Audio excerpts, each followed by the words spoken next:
Pero muy buenas tardes, compañeros. Es un gusto tenerlos aquí después de mi ausencia, no la de ustedes, de 2 semanas. Qué gusto.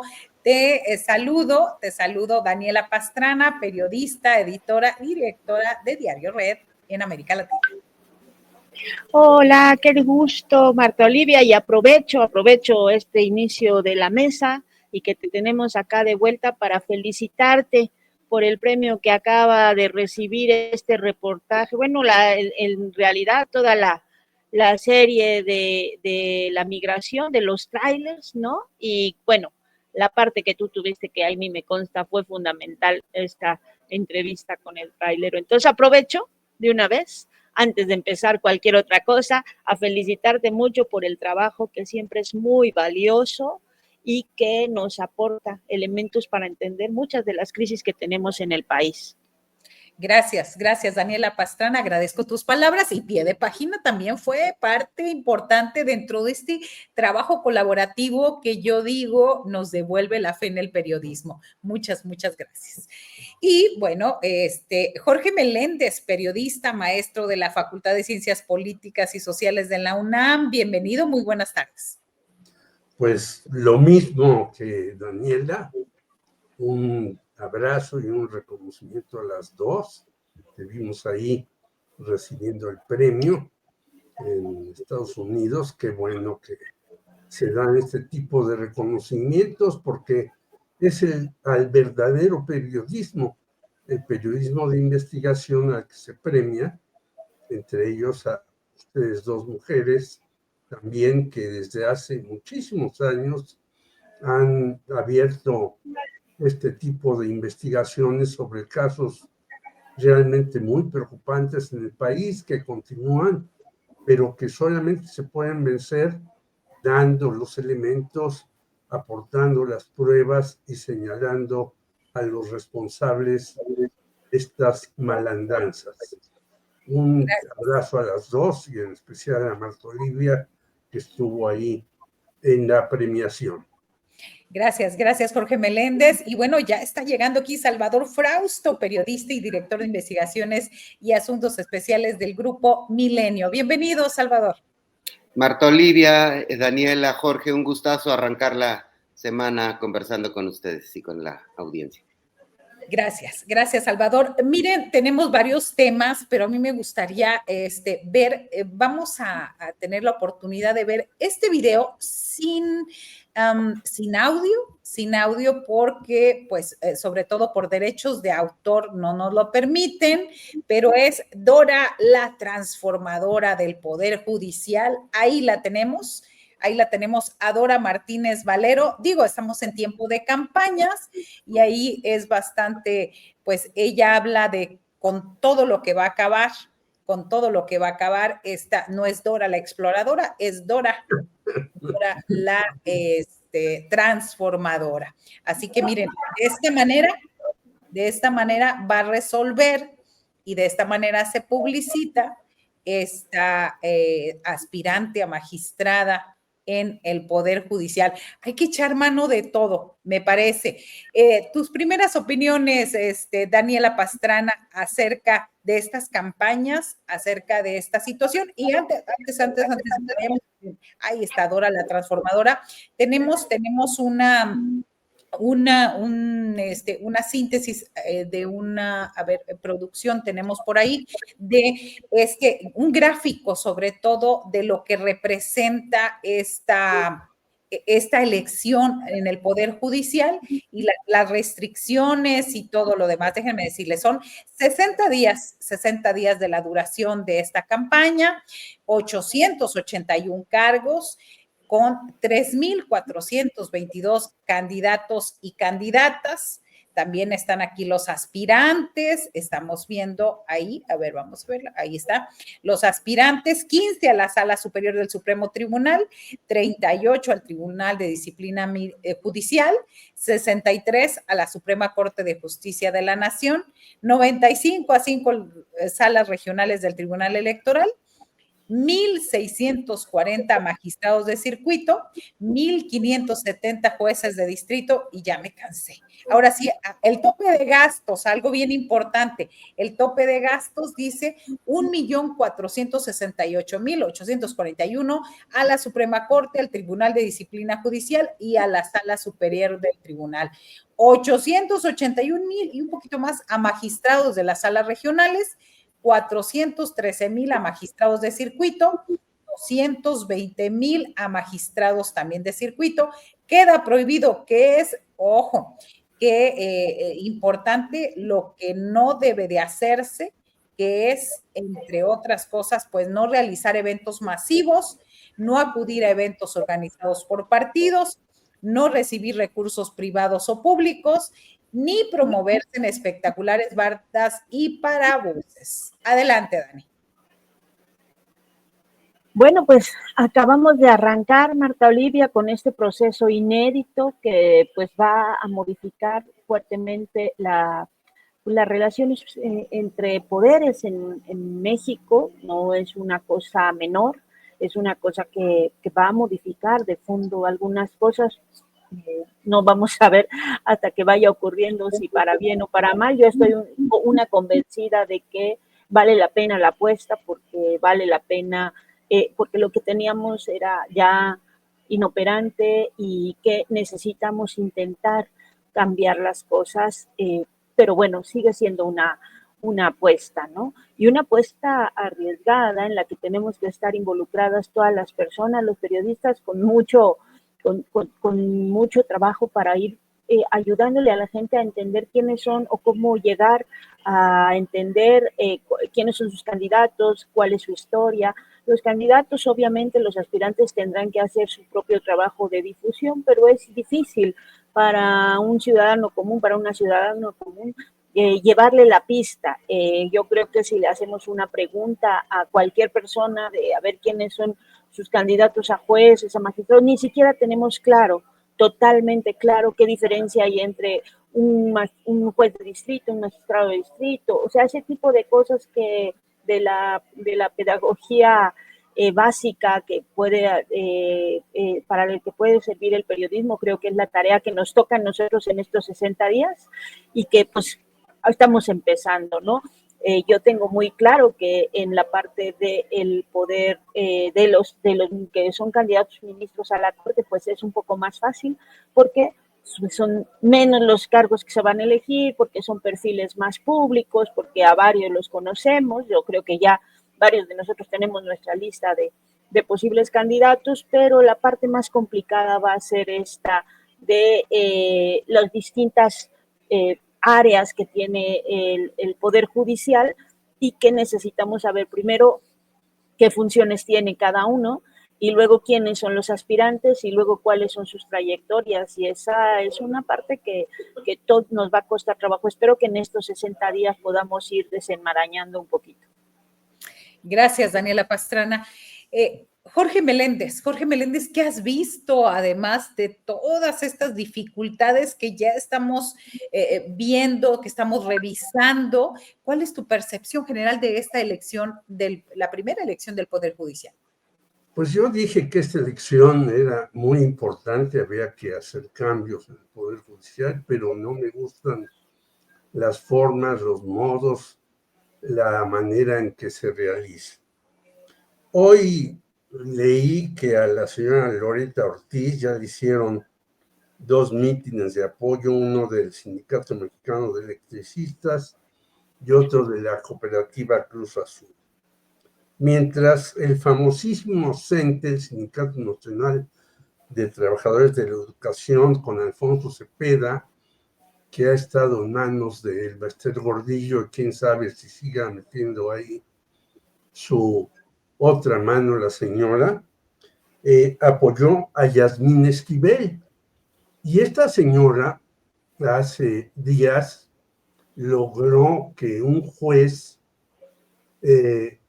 le diera una sentencia de 15 millones de pesos a Enrique Graue y al director de la Facultad de Estudios Superiores, donde ella es se recibió supuestamente de licenciada, o sea, 15 millones a Graue y 15 millones al director, y me parece una aberración, porque esto es algo que hizo la UNAM, y si bien la UNAM estaba representada por el señor Graue, al cual yo no le tengo ni mucho respeto porque lo conocí y me pareció muy fallido desde los primeros días de rector y luego se religió y demás. Me parece que pues este tipo de cuestiones deben de tener otros cauces, porque recordemos que a la señora Yasmín Esquivel se le acusa de plagiaria de una tesis y a la señora Lenia Batres, bueno, ha tenido confrontaciones en la Suprema Corte con algunas de ellas y ella se presenta como la ministra del pueblo.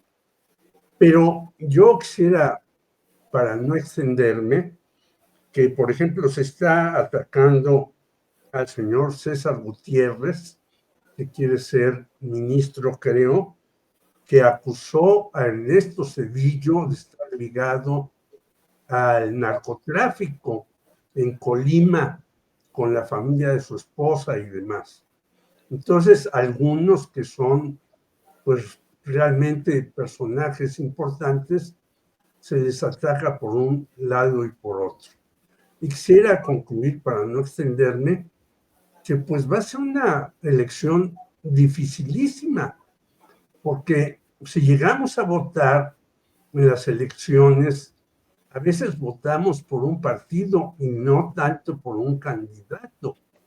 Y ahora vamos a elegir candidatos y no conocemos ni la trayectoria, ni el nivel profesional, ni nada. Claro que hay herramientas en las redes sociales donde uno se puede meter, y hasta hay una herramienta de un periódico que se llama La Lupa para ver quién es quién. Pero esto se utiliza muy poco por la población y nosotros que estamos en esto, pues tendríamos que dar algunas luces para que los que vayan a votar sepan si pueden votar por alguien o por otro no. Yo, por ejemplo, veo en la lista a una señora Maricela Morales. Yo desde acá digo, no voten, por favor, por esta señora. Esta estuvo en la Fiscalía General de la República y defendía a narcotraficantes, tanto que la mandaron de cónsul a Italia, y es una señora verdaderamente de una ola de terror desde la época de Vicente Fox. Por ella sí, yo diría, no se atrevan, por favor, a votar por esa señora que quiere regresar a la Suprema Corte de Justicia o quiere ir por primera vez a la Suprema Corte de Justicia de la Nación, pero ya estuvo en la Fiscalía y defendió a narcotraficantes. Así es, así es. Y dijimos una lista de varios personajes, unos 15 nombres antes, ahora sí, de 1 a 2, con Julio Astillero, sobre qué personajes impresentables. Salvador Frausto, además de, ahí tenemos un video de una personaje, vamos a verlo rápidamente, nada más, a verlo en estos momentos, se llama Zulema Modri, es la esposa del general Rafael Macedo de la Concha. Tiene jingle, tiene canción, tiene una producción bastante interesante ahí, y es una también aspirante a magistrada. A magistrada trae publicidad, trae todo, y bueno, contrasta con Dora la constructora, ¿no? No es Dora la constructora, la transformadora que acabamos de ver. Estos son parte de todos los personajes que se están publicitando, toda una campaña. Habían dicho que no podía, una de las reglas también es que no podía uniformarse el equipo no podrían uniformarse ahí, pero pues vemos que hay muchos detalles. ¿Cuáles son tus consideraciones, Salvador Frausto? Bueno, primero que Marta Olivia, muchas felicidades por el premio que recibiste, muy merecido. Un abrazo desde aquí por ese reconocimiento a tu trayectoria periodística, a tu trabajo periodístico. Y por otra parte, tienen que ser muy ingeniosos los candidatos y candidatos a ser magistrados, ministros o jueces, porque son solo 60 días, son demasiados candidatos, es un reto muy importante. Yo veo con muy buenos ojos incluso las campañas de corte divertida, de corte creativas, pues incluso asuntos de salir, volantear, estar en contacto con la gente, pues es lo que tiene que hacer, estar en redes, estar en las calles, tratar de llamar la atención sobre su trayectoria. Y después hay una gran labor, nos están poniendo a estudiar a los mexicanos, tenemos que tomárnosla en serio, revisar los perfiles, ver cuáles son los mejores, las trayectorias. Como periodistas tenemos pues la responsabilidad de dar a conocer tanto las trayectorias problemáticas, conflictivas, estos personajes que han favorecido, liberado a narcotraficantes, a políticos corruptos, que entregan amparos al mejor postor, hacer trabajo periodístico sobre cuál es la podredumbre en el sistema judicial y también esa labor acompañada de lo que comentaba Daniela, qué es un ministro, qué es un magistrado, qué hace un juez, tratar de acercarle a la ciudadanía elementos que le permitan decidir, alejarnos de estas campañas de confusión, de decirle a la gente que se van a tardar 50,000 horas votando. Es decir, es una campaña y es una elección que implica que nos enteremos, nos informemos más de lo que estamos acostumbrados a informarnos en las campañas electorales tradicionales, pero es muy sano para el país porque estaba realmente podrido, corrupto, lleno de nepotismo, lleno de complicidades con las élites, muy lejano de los intereses de la ciudadanía, del pueblo, el actuar del Poder Judicial, y había que sacudirlo. Es imposible, me parece que el método elegido, esta reforma judicial que conlleva una elección judicial, es arriesgado, es inédito, es novedoso dentro del mundo, puede ser pionero para que otros, si sale bien, otros países se sumen a tratar de acercar las herramientas de la democracia para elegir a nuestros jueces, magistrados y ministros.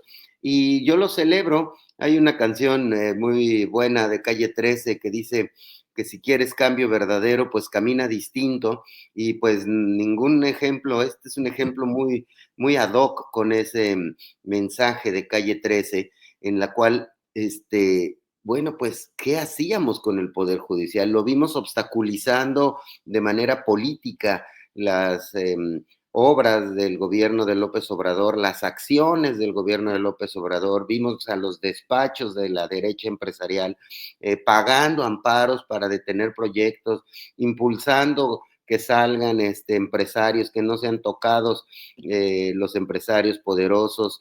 Es decir, se necesita una sacudida, y ahí viene la primera parte de esta sacudida.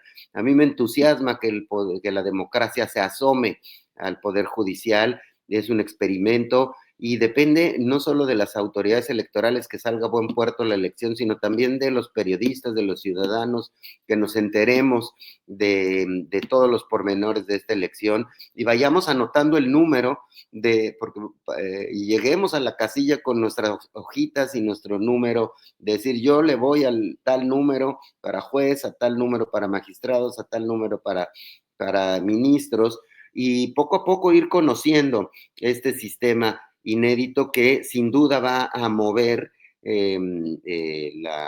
la dinámica del Poder Judicial, la va a alejar de los intereses de las élites empresariales y sí también ver cuáles son los que no debemos votar. Ahí ya mencionó algunos Jorge, y hace rato en el espacio ahí de Astillero, Marta Olivia estuvieron mencionando algunos otros. Entonces, vaya, comprometámonos, usemos esta oportunidad como una herramienta ciudadana de la democracia y alejémonos de los candidatos tóxicos y las candidatas tóxicas. Y por último, cerraré mi comentario diciendo, bueno, van punteando, según las encuestas, las aspirantes más conocidas, las que van a buscar una reelección en la Suprema Corte de Justicia, que son Lenia Batres, Yasmín Esquivel y Loreta Ortiz. La que obtenga más votos, sea una de ellas tres o alguna otra o algún otro, será el primer presidente o presidenta de la Suprema Corte de Justicia en época en la cual los aires democráticos soplan alrededor del Poder Judicial. Yo creo que alguna de ellas tres va a ser la próxima presidenta de la Suprema Corte. Así es, y bueno, también hay que señalar que también hay mucho ruido en redes sociales también contra Yasmín Esquivel. Se revivió este tema del plagio, del presunto plagio o del plagio del que se habló. Hay comentarios aquí, dice Pablo Blanco, rápido se los comento, busca ser ministra Marisela Morales, ex procuradora que habría exonerado a Humberto Moreira, para que no se olvide el detalle. Ana Ramírez, lo primero es saber por quién no y después elegir entre los más idóneos. Y Mark Sam dice, denos listas de esos innombrables pillos que quieren ser electos. Bueno, un poco regresando, aparte de esa información, aparte de esos temas. Y bueno, una de la información que tenemos también en este día es algo, esta mención, homenaje que le hicieron al Mencho ayer, a Nemesio Oseguera, líder del cártel Jalisco Nueva Generación, allá en un concierto el sábado en Zapopan, Jalisco, donde, por cierto, ya el alcalde ha hablado de que va a haber una multa de más de 33,000 pesos para quienes infringieron ciertas reglas, aunque se nos hace pues complicado el asunto. Y también ya les hemos avisado que va a haber otro concierto el 11 de abril y también en julio programados en ese mismo corte. Daniela Pastrana, ¿qué señalar al respecto en este homenaje? También recordando que en diciembre pasado una alcaldesa de Michoacán pues se le abrió un proceso en la Fiscalía General de la República por agradecer al Mencho y a sus hijos y a la familia y a toda la estructura criminal, pues que hayan mandado algunos presentes para los niños y no pasó nada. Y ahora pues parece que todo el mundo está muy espantado por esta situación. ¿Qué decir al respecto, Daniela?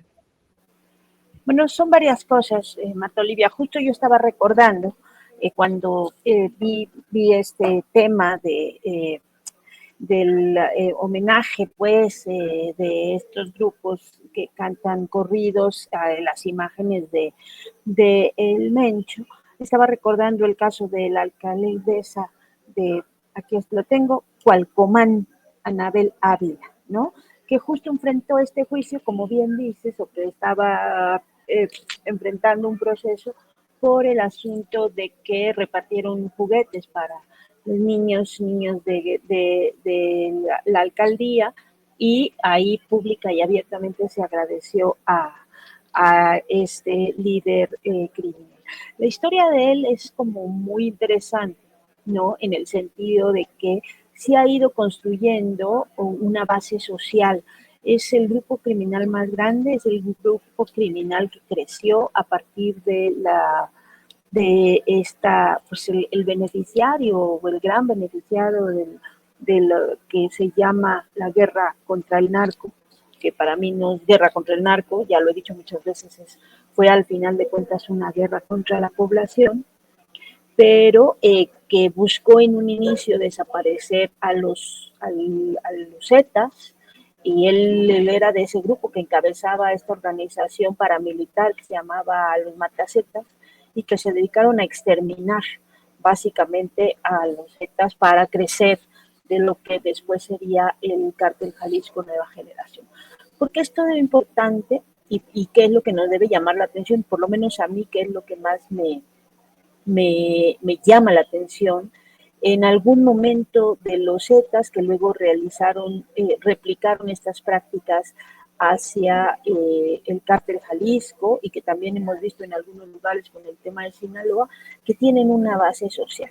O sea que hay gente dentro de los grupos, comunidades de la sociedad dispuesta a protegerles, a cuidarles, a aceptarles y a participar de muchas de sus actividades, aunque sea de forma indirecta.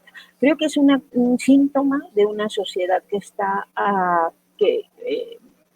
muy desarticulada, de un tejido social muy roto y que más bien a mí, más allá de que se sancione o no a quienes lo hacen, que esa es una parte importante, puede ser, pero creo que tendríamos que empezar ya a pensar y a vernos en esa realidad, en una entidad que acaba de ser hace 2 semanas, una semana, protagonista de toda una discusión y debate público por el tema del Rancho Izaguirre, de lo que se encontró en el Rancho Izaguirre, y si era un centro de reclutamiento forzado, si era un campo de exterminio, bueno, toda la discusión pública que se ha hecho sobre eso, en ese lugar que ocupa el primer lugar el estado con más desaparecidos del país, en ese lugar que también estaba en los primeros lugares de tortura, que tengamos estas manifestaciones, bueno, es una síntoma de que haya un proceso de descomposición social que tendría que estarse atendiendo con políticas públicas muy, muy, muy directamente. Gracias. Gracias, Daniela Pastrana. Fíjese que estamos leyendo en los comentarios la multa. La multa, dicen que, pues, no tengo aquí todos los comentarios, pero hay mucha hilaridad, por decirlo, mucha burla acerca de esto, porque señalan que, pues, es como alguien comentaba por acá que aquí está. Dice Teddy Abascal, 30,000 pesos les da de propina el Mencho acerca de esto. Y sobre todo, esta situación, Jorge Meléndez, de pronto como que se dan cuenta que hay este tipo, y digo, les molesta que diga conciertos, pues así se anuncian, no es mi responsabilidad, así se anuncian, así se alquila un espacio y así se venden los boletos. No, aquí no estamos etiquetando nada más este espectáculo, concierto, música, lo que usted guste llamarle, así se le denomina. 30,000 pesos es poco, va a haber uno muy pronto. ¿Qué decir al respecto, Jorge Meléndez? Mira, primero yo estoy en contra de prohibir y prohibir y prohibir. Yo creo que debemos tener una libertad de expresión amplia. Pero me recuerda mucho la película Cabaret, en donde un joven se para a cantar una canción nazi y después, bueno, ya sabemos qué pasó con el nazismo, ya sabemos que un presidente francés se hizo cómplice de Hitler, Vichy, y ya sabemos muchas cosas. Y este tipo de grupos tiene muchos años haciendo la apología de estos señores, no solamente del Mencho, sino ahí se cantó una apología también del 71, que él es Joaquín Guzmán, que se le denominaba así porque lo ponían como el número 71 en la lista de Forbes, que también la lista de Forbes hace apología de estos señores porque tienen mucho dinero, pero no dice cómo lo ganaron. Y yo creo que si bien sería dañino para la sociedad prohibir letras y canciones y demás, yo creo que sí habría que tomar algunas medidas contra estos grupos que se están expandiendo y contra los políticos que hacen este tipo de regalos, entre ellos una alcalde morenista, y pues no se le hizo nada. Y entonces puede uno llegar a una cantina y en lugar de cantar "Llegó borracho el borracho", decir "los narcos son la salvación de México y al que no le guste yo saco la pistola". No, yo creo que hay que poner cierto orden en este tipo de cuestiones y en efecto, estos son conciertos masivos que además a los cuales van una mayoría muy grande de jóvenes y les estamos dando la idea que se difundió durante muchos años y que decía un chavo reclutado por los propios narcos: prefiero vivir como millonario 5 años que como buey 100 años. Es decir, hay que tratar de evitar con algunas medidas, quizás no solamente a los que hacen estas letras, sino a los que les permiten difundirlas por muy diversos medios, entre ellas por estos auditorios. Y en efecto, sale el alcalde de Guadalajara y dice, pues multamos con 30,000 pesos a estos señores. Pues 30,000 pesos no es nada para ellos, ni siquiera propinas. A mí me han platicado que durante años en Sinaloa, yo he ido por allá y tengo compañeros, pues llegaba Joaquín Guzmán Loaera y antes llegaban una serie de personajes, les daban los teléfonos celulares a los que estaban ahí, entraba este sujeto con una muchacha, comía y demás, salían, les regresaban los teléfonos y les decían, ya está pagada su cuenta y pueden seguir consumiendo lo que sea porque el jefe ya tiene aquí el restaurante a su servicio. Bueno, son mensajes terriblemente nocivos y ya vemos cómo está Sinaloa, que después de meses no puede estar en eso. Y yo creo que hay que a disqueras, a radiodifusoras y a lugares que rentan estos, y no digamos a universidades. Bueno, hay que recordar que este sitio es de la Universidad de Guadalajara en asociación con Telmex. Bueno, ¿qué le pasa al señor Slim de rentar estos lugares a este tipo de malandros, no? ¿Qué le pasa a la UDG, tenga ya o no a Padilla dirigiendo eso? Y bueno, ahora el rector de la UDG se viene como subsecretario de Educación a México, de Educación Superior. Bueno, yo creo que hay que poner cierto orden en esto. A veces a nosotros, aquí discutiendo, como tú has señalado, nos desmonetizan a Julio por cualquier palabra que ellos consideren ofensiva, cualquier frase que crean que es incorrecta, cualquier hasta guiño que hacemos por algunas cosas, y a estos señores, a estos grupos, no solamente los impulsa, sino hasta les dan alas para seguir adelante. Pues no, hay que poner orden en estas cosas. Gracias, gracias Jorge Meléndez. Clausurando el auditorio, multando, ¿se van a terminar los corridos tumbados? Salvador Frausto, ¿cuál sería la solución? Digo, no es muy común ver en las ferias de cualquier ciudad que se presenta el mismo, ya no quiero decir cartel, este sí es un cartel, un anuncio, un flyer, de estos que hacen apología del delito y de la violencia. ¿Se van a acabar? O sea, vemos ahí las cantidades. Yo revisaba antes, nada más para poner el dato, el dato aquí rapidito, permítanme un segundo, de cuánto es lo que se ha visto en este.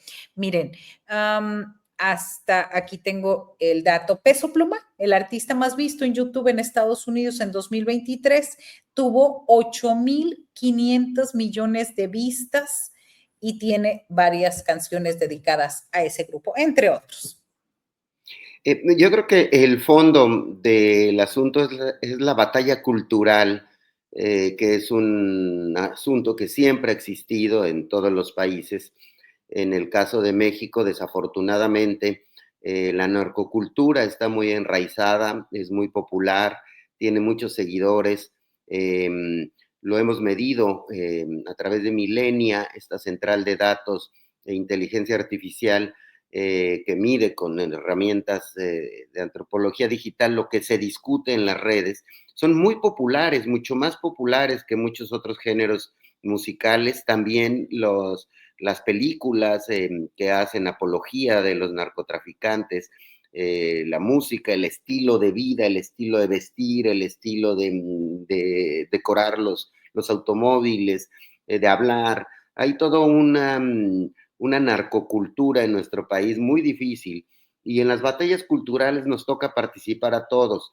Me parece que han surgido reacciones muy interesantes del lado para tratar de contrarrestar u ofrecer otras versiones. Hay concursos y hay movidas de corridos que no tengan estos contenidos que buscan promover la paz, que buscan promover ciertas posiciones distintas, críticas de estos narcotraficantes, de estas personas que se dedican al crimen organizado. Y en esa lucha, como decía hace un momento, participamos todos. Habrá que producir, los artistas tendrán que producir, están produciendo, los cineastas. Hace poco era criticado un documental que se llama Contraataque, me parece que está en Netflix, que pone como héroes a las fuerzas especiales del ejército o de las Fuerzas Armadas de México, que combaten y que son heroicos, etcétera. A mí me da la idea de toda esta producción que hay en Hollywood de ensalzar la figura de los héroes de guerra y demás. Y ahí está, o sea, no se puede prohibir ese tipo de película, en la que yo he platicado con gente que se emocionó mucho al ver bien retratados en el cine por streaming, en el cine que podemos ver en casa, a las Fuerzas Armadas. Si revisamos la popularidad que hoy tienen el Ejército, la Marina o la Guardia Nacional, es muy alta, es muy elevada, muy distinto de lo que ocurrió en el sexenio de Felipe Calderón, que andábamos por las carreteras, veíamos a la Policía Federal y morías de miedo. Ahora la mayoría de la gente siente seguridad y siente confianza al ver a la Guardia Nacional. No todos, ni todos al ver al Ejército, pero al menos en las encuestas están siendo bien vistas las fuerzas que combaten al crimen organizado, aunque evidentemente haya corruptos, haya infiltrados, haya gente de los gobiernos y de estas fuerzas que sirven a los narcotraficantes o se venden a sus intereses. Pero en la guerra cultural es donde nos toca participar a todos, y yo veo que, por ejemplo, la sentencia contra Gerardo Ortiz en Estados Unidos por haber hecho letras y ser productor y haber presuntamente lavado dinero para el cártel Jalisco Nueva Generación ya fue sancionado. Puede ser un precedente interesante para que en el futuro aquellos que abiertamente, por ejemplo, el compositor de Peso Pluma en algún momento podría ser llamado a juicio porque abiertamente han apoyado al cártel de Sinaloa en distintos momentos. Entonces, me parece que la contraguerra cultural está en marcha, la tiene en desventaja, pero ahí está. Así es, y interesante también todo esto y toda esta narcocultura de la que hemos estado hablando en diferentes momentos, todas estas series en plataformas que ensalzan a los narcotraficantes, que empezó desde Pablo Escobar y demás. Por cierto, hablando de este tema, la Universidad de Guadalajara ha emitido un comunicado, ha ido la comunicación como muy rápido, muy apenas se habló de la multa que dijo el municipio de Zapopan, cuando ya ahorita está contestando la universidad. Dice, la Universidad de Guadalajara, como institución comprometida con la cultura de la paz, dice este comunicado, la promoción de la cultura, la educación y los valores éticos, expresa su profunda preocupación y rechazo ante los acontecimientos ocurridos el pasado 29 de marzo en el auditorio Telmex durante el evento denominado Los Señores del Corrido. Más adelante señala que el auditorio Telmex, aunque opera como un espacio de renta para promotores externos y no tiene injerencia directa en la selección del repertorio o material audiovisual presentado por los artistas, es propiedad de esta universidad. Por ello, asumen la responsabilidad institucional de tomar las acciones necesarias para que nuestros recintos no sean utilizados para promover mensajes que hagan apología del delito, y se comprometen a dos cosas: una, a revisar y modificar los contratos, y obviamente pues a pagar esta multa de 30,000 pesos, entre otras cuestiones. Así que ahí está ya la información. A mí me parece que hubiera sido, no existe el hubiera, pero aquí lo que se vio extraño es que además del narcocorrido pusieran estas imágenes del Mencho, porque en las ferias de pueblo y en las ferias de muchas ciudades vienen cantando desde hace mucho tiempo pues estas melodías.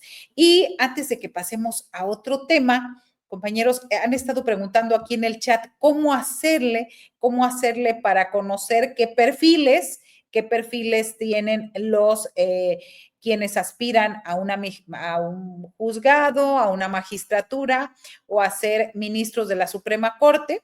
Vamos a pedirle ahí a la producción que hay un sitio que se llama Conóceles, Practica y Ubica. Este espacio del Instituto Nacional Electoral, donde dice, en este espacio podrás conocer a las personas candidatas, practicar tu voto y ubicar tu casilla seccional, y así participar de manera informada en las elecciones del Poder Judicial 1 de junio. Así que ahí está la información, vamos a ponérselas, ustedes que googleen, solamente ponen Conóceles INE y ahí les aparece en automático este link con información y con detalles que también les estaremos haciendo una práctica por aquí para que puedan tener más información. Además de que las redes sociales, si tienen alguna duda, pues también googlear el nombre, ponen ustedes Marisela Morales Ibáñez y ahí aparece que fue funcionaria, que fue entonces Procuradora General de la República con Felipe Calderón, que protegió a Humberto Moreira y demás compañía. Así que después, ahora sí que hacer la tarea en este sentido. Pero vamos a hacer la tarea ya que la incluyeron. Yo no sé cómo la incluyeron. Lo que yo leí cuando en su momento Gerardo Fernández Noroña dijo que era una trampa del Comité del Poder Judicial. Recordemos que hubo 3 comités: del legislativo, el ejecutivo y el judicial, y el que más problemas presentó fue el judicial, y me parece que por ahí se colaron muchos nombres, es mi consideración, nadie me la preguntó, pero sobre todo que como iban pocos nombres de mujeres, casi en automático para conservar esta paridad, tuvieron que incluir a muchas. Así que parece que esa fue la explicación. No sé si alguno quiera comentar al respecto. Daniela, Salvador. Bien, bueno, pues si no, y seguimos investigando. Y bueno, también otro de los temas que tenemos es la aprobación de la presidenta Claudia Sheinbaum Pardo. Nos preparó por aquí la producción, este gráfico donde nos habla de la aprobación popular de la presidenta. Miren, 82%, una desaprobación del 15% y no sabe 3%. Vamos a la siguiente gráfica. También dice, ¿cuánto confían en cómo está llevando Sheinbaum la negociación con Trump? Dice positivamente un 68%, poco o nada de confianza 28%. Y el siguiente, por favor, tenemos otra. ¿Qué opinión tiene usted de la presidenta Claudia Sheinbaum? Muy buena a buena, 74%, regular, 13%, mala, muy mala, 12% y 1% no sabe. ¿Qué nos dicen estas cifras, Daniela Pastrana? ¿Qué nos dicen en lo general?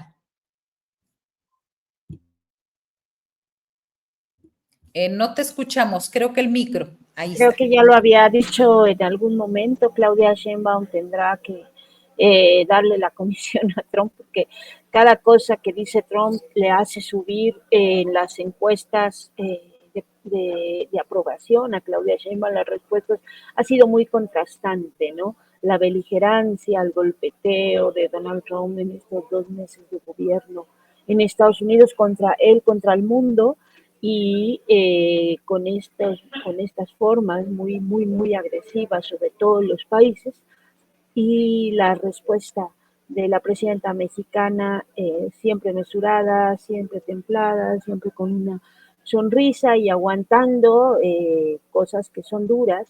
Creo que le han hecho avanzar mucho en una popularidad que ya tenía, digo, tuvo el 60% de la votación, ¿no? O sea, era un porcentaje ya alto el que había conseguido con los 36 millones de votos, y de octubre acá pues ha ido esto subiendo hasta llegar a estos niveles de aprobación que yo creo que no los habíamos visto en muchos años en México.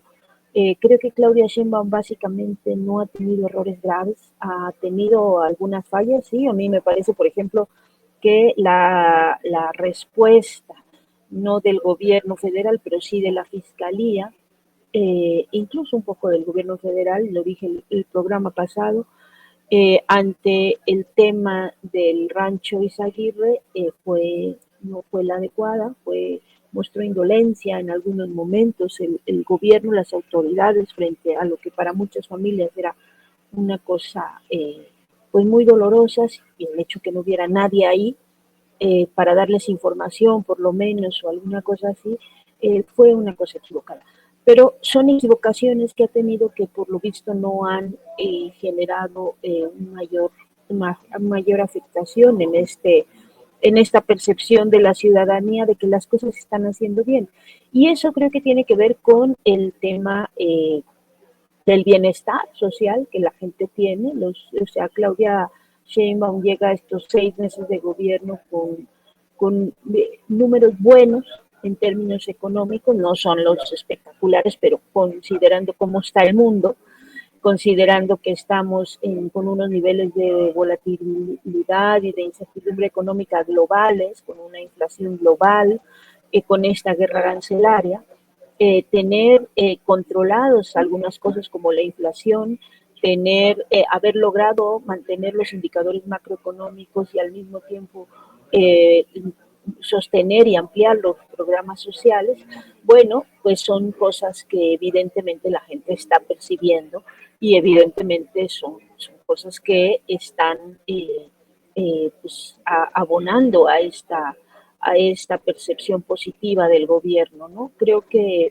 en este camino vamos a ver qué pasa esta semana todavía con la amenaza tan fuerte de los aranceles, con la presión efectiva que está haciendo Estados Unidos, pero creo que hasta ahora pues las encuestas lo que muestran es un reflejo fiel de lo que ha sido una gestión que no ha tenido errores, insisto, errores graves, y que pues es el contraste con las acciones de Donald Trump pues va a seguir generando este sentimiento que creo que es muy legítimo de mucha gente de pues antitrumpismo, ¿no? O sea, porque sí es como el chico bully de la historia, ¿no? Bien, gracias Daniela Pastrana. Y sí, el tema pendiente sigue siendo la cuestión arancelaria. Sin embargo, el manejo precisamente en específico, ese tema también le ha redituado positivamente a la presidenta.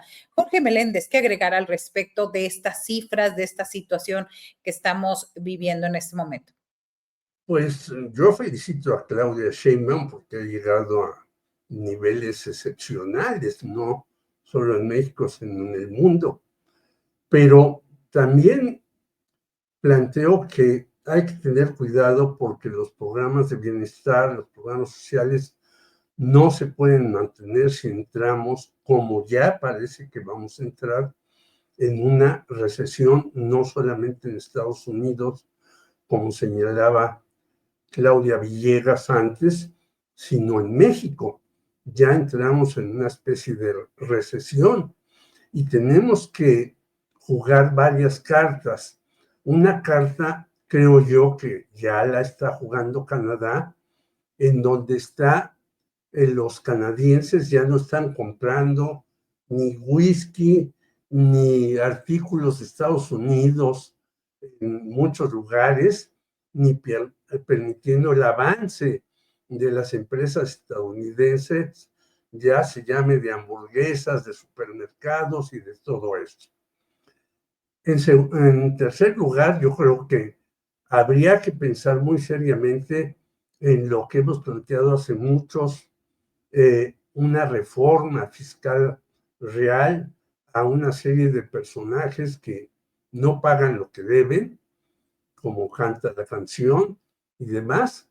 Y ya para finalizar, yo creo que este apoyo de Claudia Sheinbaum debe de servirnos para que muchos de nosotros, y sobre todo los empresarios mexicanos, que cada sexenio prometen y prometen y prometen inversiones en todo, lo hagan realidad, porque luego muchas de esas inversiones no llegan. Tan es así que en maíz somos 80% deficitarios. Bueno, es el colmo que los empresarios mexicanos no digan, vamos a financiar a la agricultura mexicana que da mucho de comer. Yo he visto en los últimos días en casi todas las plataformas el elogio al taco. Bueno, sí, pero el elogio al taco no se da solamente diciendo que es maravilloso y que todo el mundo lo busca, sino se da apoyando a los agricultores mexicanos, no solamente en el maíz, sino en todo lo que lleva el taco, en el chile y en las demás verduras que se le pueden poner a un taco. Hay tacos incluso sin carne que son sabrosísimos. Yo creo que es a lo que tenemos que llegar. Bien, gracias, Jorge Meléndez. Y a ustedes que se dedican a un gran tema que son el análisis de los datos, de la información en Milenio. Salvador Frausto, ¿qué nos dicen estas encuestas que ponen a la presidenta pues en un muy alto nivel, esto con miras a esta negociación o a esta imposición arancelaria de los Estados Unidos? Yo creo que hay tres factores que han catapultado la popularidad de la presidenta Sheinbaum. En primer lugar, la congruencia de haber propuesto continuidad con cambio, es decir, continuidad en programas sociales y copeteados, digamos, es decir, agregó, por ejemplo, el programa de mujeres de 60 a 64 años con un apoyo social específico. Haber apretado las tuercas de varios programas sociales que tenían fallas en la entrega, en los listados, que la gente los está notando y no lo nota la burbuja de Twitter, digamos, los críticos sistémicos vinculados con el PAN y el PRI. No lo ubican porque no encuentran cómo es posible que esté la gente satisfecha con el gobierno de Claudia Sheinbaum a 6 meses. En segundo lugar, su política de firmeza y diplomacia frente a Donald Trump ante los aranceles, la política migratoria más dura, el combate al crimen organizado, que yo creo que esa es una presión que nos ha resultado positiva, porque nos daría la tercera razón por la cual la presidenta Sheinbaum tiene estos niveles de popularidad que merodean el 80%, cuando ella ganó las elecciones con el 60%, es la estrategia de seguridad. A mí me llama la atención cómo a 6 meses ha disminuido los delitos violentos en 15% y en algunas regiones del país en más del 20%. Los 6 estados prioritarios que se marcó Omar García Harfuch al inicio del sexenio, que iban a ponerles especial atención porque ahí ocurría la mayor cantidad de delitos, solo Guanajuato no ha disminuido, incluso Sinaloa. Guanajuato sigue a la alza y va a la alza.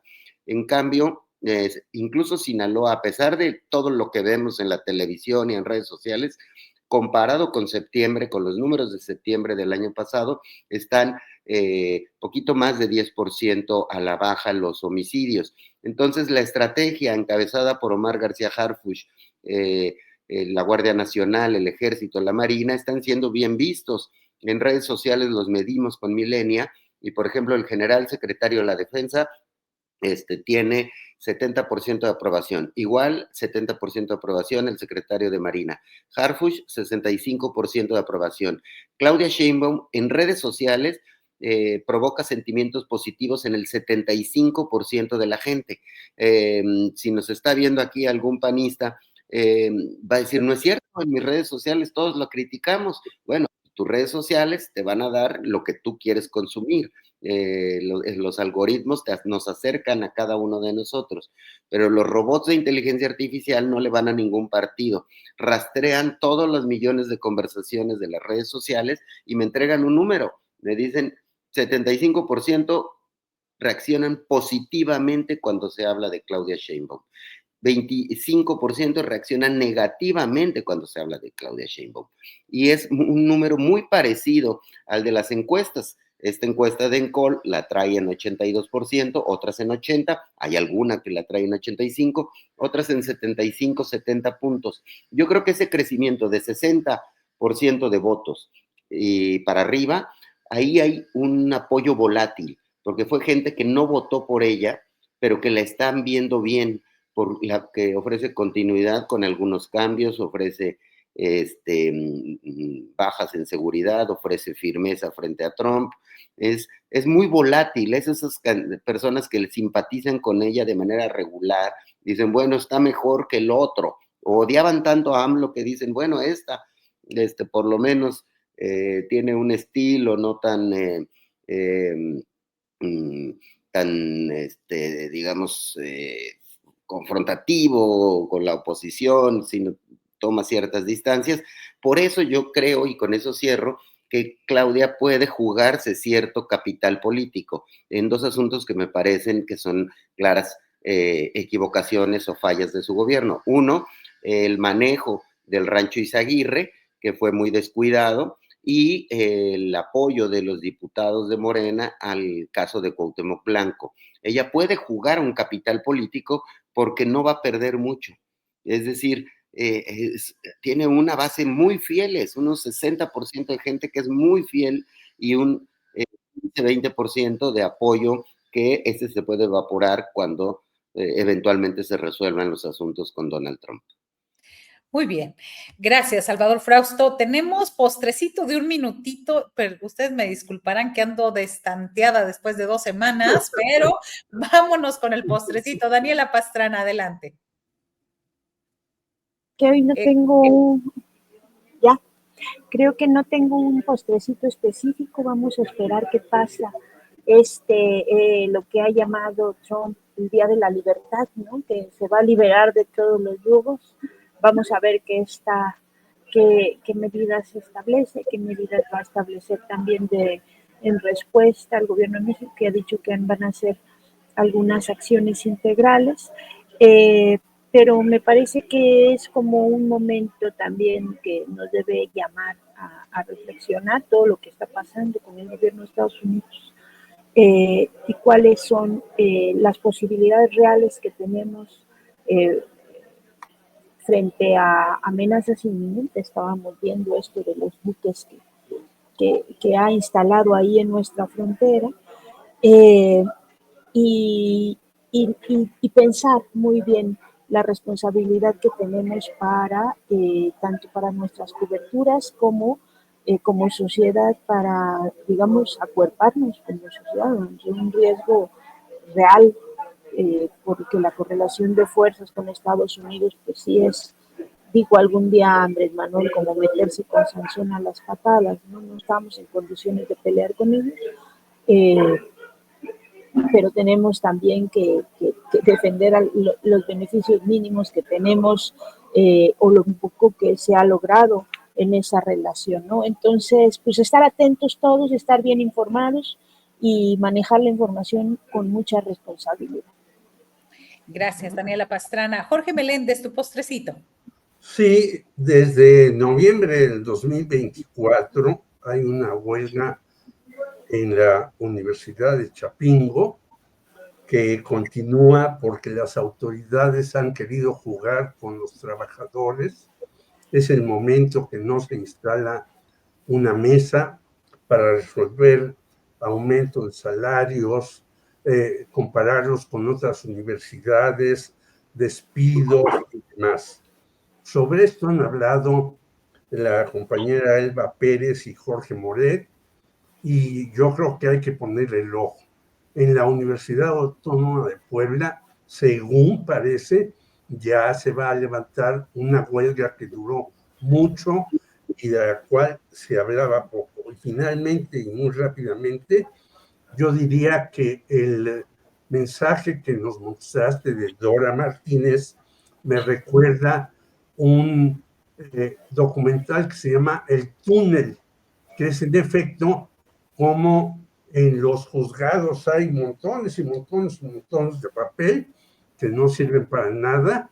Por eso se inventaron los juicios orales, pero fallaron también los juicios orales. Entonces, mucho cuidado porque podrán llegar nuevos juzgadores muy independientes y valientes, pero el sistema es dificilísimo en ese el lugar donde hay una perversión, una corrupción tremenda.